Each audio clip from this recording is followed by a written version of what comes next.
Hi, friends. So yesterday I read to you a book, The Great Kapok Tree, that was sort of a sad story because the man wanted to chop down the tree, and the animals convinced him not to, essentially, while he was sleeping. And we talked a little bit about how the author, Lynn Cherry, wrote the book for a reason. She was trying to convince us to help the rainforests, which are special kinds of hot, wet forests that have a lot of animals and a lot of plants and trees that help the earth. So the next book that I want to read to you, I actually just got in the mail. I'm pretty excited about it. It's a true story, and it's a story about a little boy who saw what was happening to the trees and the nature and the earth around him, and he decided to do something about it. So we talked a little bit when we were learning about animals, about people who protect animals and take care of them. And this is a story about a little boy, so just a kid like you guys, who decided to do something and to protect the environment around him. So I'm hoping it's going to inspire you. Again, it's a true story, so it really happened. It's called The True Story of Jadav Payeng, the boy who grew a forest. Okay, and the environment here, the setting for this book is in India, where things are also hot and wet. And so it looks a lot different than where we live. And this little boy lives... You'll see. I will show you. So the author is Sophia Gholz, and the illustrations are by Kayla Heron. And I really love the illustrations in this book. It's really beautiful. The Boy Who Grew a Forest. And at the beginning of this book, it has a proverb. So a proverb is a saying that people have been saying for so long, hundreds and hundreds and hundreds of years, usually, that nobody really remembers who first said it, but they keep saying it because it makes sense. And it's usually like a lesson or some advice. So this proverb says, the best time to plant a tree was 20 years ago. The second best time to plant a tree is now. In India, on a large river island, among farms and families hard at work, there lived a boy who loved trees. Trees meant shade, food, and shelter for many. So there's the boy, and there's his village. So the description of the setting was a river island. So, an island is a piece of land that's surrounded by water, and often that's in an ocean, or sometimes it can be in a lake. This one is on a river. So the river is all around the island. But each rainy season, I'm going to shift this just a little bit. Each rainy season, floodwaters swallowed more and more of the beautiful tree-covered land. The boy's precious island was shrinking, eroding away with the rushing river, leaving empty sandbars behind.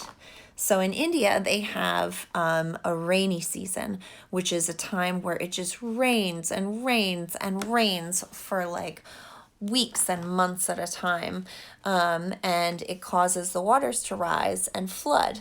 And one of the things that they're talking about here, if you can see on the banks of the island, you see the roots of the trees, and the roots of the trees hold the soil together. It holds it from going into the water.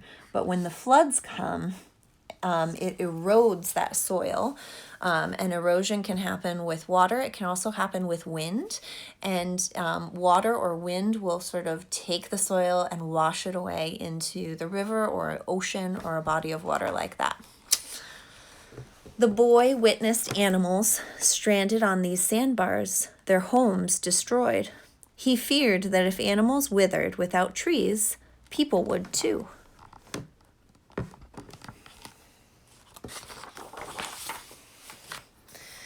The boy shared his fears with the village. The elders explained that the only way to help animals was to create new homes for them. They gifted the boy with 20 bamboo saplings. So a sapling is a baby plant.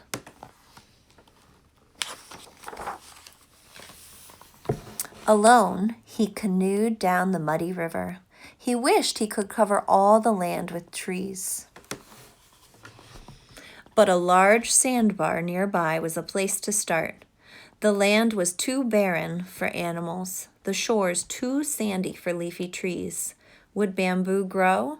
The boy hoped. So a sandbar is, you may have seen one if you've been to the beach. When the water gets low, the tide gets low, sometimes there's pieces of land that stick up, pieces of sand that stick up out of the water, but they're very low, and when the water rises, they get covered.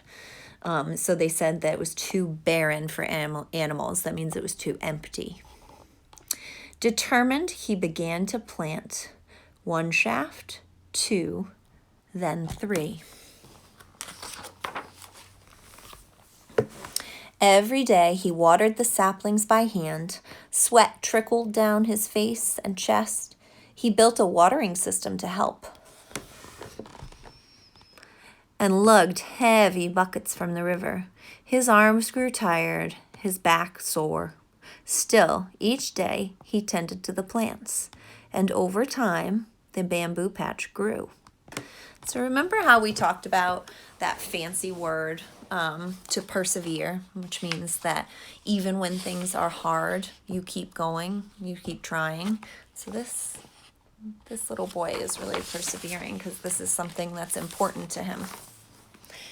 Into a healthy thicket. The boy was proud of his work, but he worried it wouldn't be enough to stop the swelling river or to provide shelter for animals. If he wanted more plants to grow, he would have to create a richer soil. So remember, we've been learning about what plants need to grow, and soil is very important. It provides vitamins and nutrients for the plant.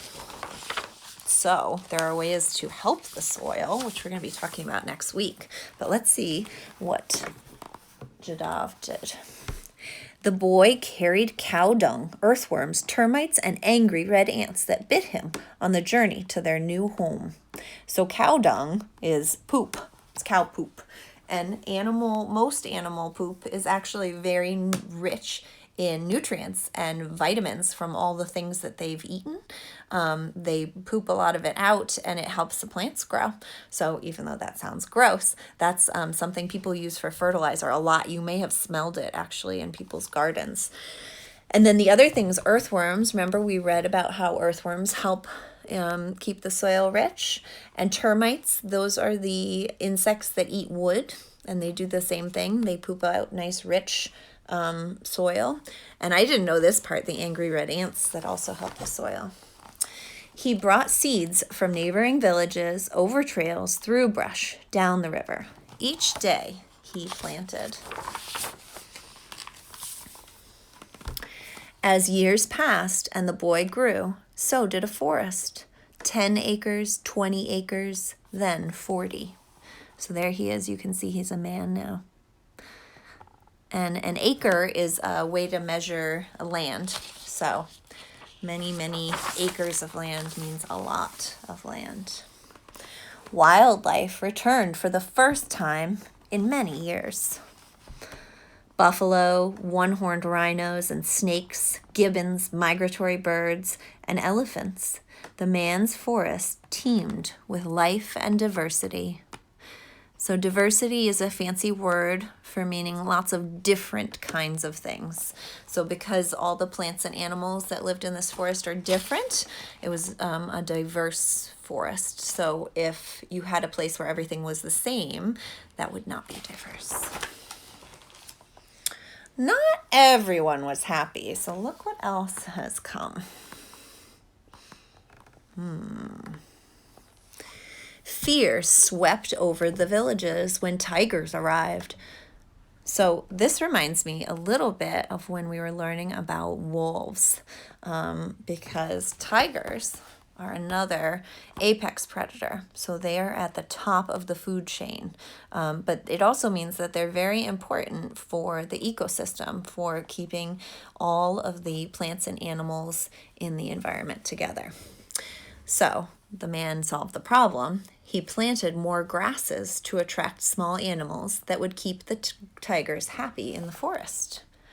So that way the tigers wouldn't bother the villagers because they had lots of animals to hunt in the forest. So this is very much like the wolves in Yellowstone. Remember how the people weren't happy when the wolves were there? But if the wolves stay in the forest, it doesn't really bother the people, right? Elephants wandered into neighboring farms to feast on the crops. So the man planted more fruiting trees to help feed the hungry elephants, so they wouldn't bother the villagers' crops. Some wanted to harvest the forest to build homes. So harvest means to take the things that you've grown. But the man was there to plant anew. Others tried to hunt the animals for their horns and fur. But the man was there to protect.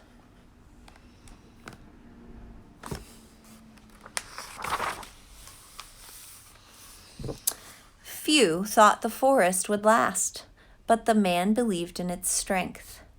Now, in India, on a large river island, among wildlife and trees as tall as buildings, there lives a man who has planted a forest. The forest is called Molai, after a man named Jadav Molai Payeng, who never stopped planting and pruning and protecting. And this is so can you see him there? That large tree. Remember what he started with the sandbar? Look at how green and lush that forest is. So this is a quote by the real man, Jadav Payeng. Only by growing plants, the earth will survive. And much like the great kapok tree that we read, at the end of this book, the author has a note, and they have more about the life of Jadav Payeng. And they also have some tips on how you can plant a forest of your own. So there's ways you can plant anything from grass to trees to fruits or vegetables, any type of plants that you want. And I will post a little picture of this for you guys on our page if you want to try this experiment at home. But we are already planting. This one is using a paper towel and a jar. But the author, much like the author of the kapok tree, the great kapok tree, really cares about the earth. And growing up, they lived surrounded by forest, and the author's father was actually a forest scientist. And their mother was a writer who wrote about science. So that was what inspired them to write this book when they learned about the story of Jadav Payeng, the boy who grew a forest. So if I were going to guess at this author's purpose of writing this book, I would say that they are trying to inspire children, kids like you, to do things to help be protectors and caretakers of the earth, just like this little boy. Because even though he was small, there were still things that he could do that would help the earth, right? All right, I hope you guys enjoyed it.